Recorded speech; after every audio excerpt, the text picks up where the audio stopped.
कया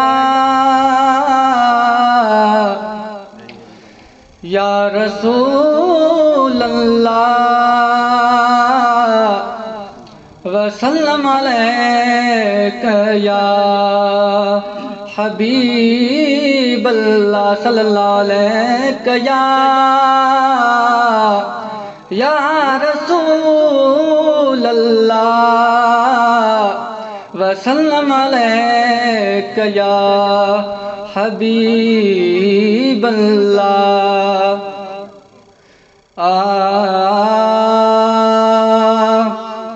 अजूं दौरे नंढड़े में अजूं दौरे नंढड़े में मुझो असगर नंढड़ो लुदंदो हो। अजूं दौरे नंढड़े में मुझो असगर नंढड़ो लुदंदो हो।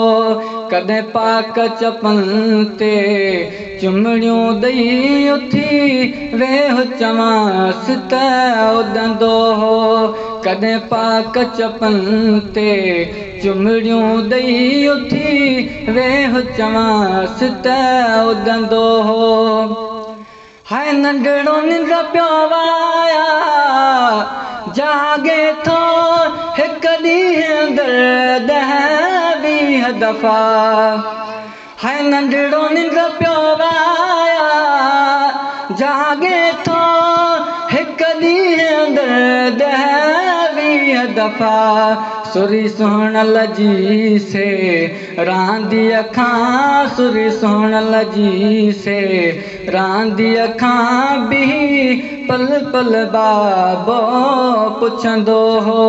अजूं दौरे नंढड़े में मुझो असगर नंढड़ो लुदंदो हो। कदें पाक चपन ते चुमड़ियूं दई उथी वेह चवांस त उॾंदो हो। हाय लख लोलियूं दई थी लोजा पई है पंज बाज ख़ाली पींगे खे। हाय लख लोलियूं दई थी लोजा पई पंज बाज ख़ाली पींगे खे। जंहिं पींगे में ॿई नेण खणी जंहिं पींगे में ॿई नेण खणी मूं दुखनि भरिय दे ॾिसंदो हो।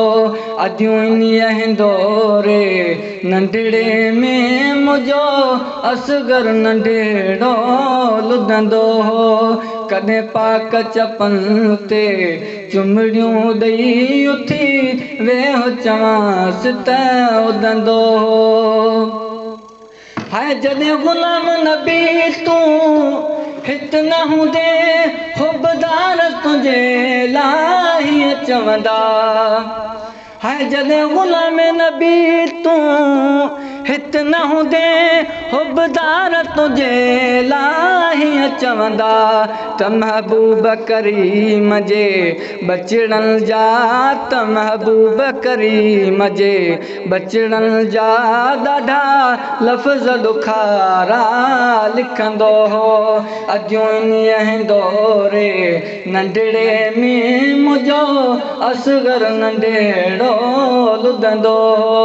कदें पाक चपन ते चुमड़ियूं दई उथी वेह चवांस त उॾंदो हो।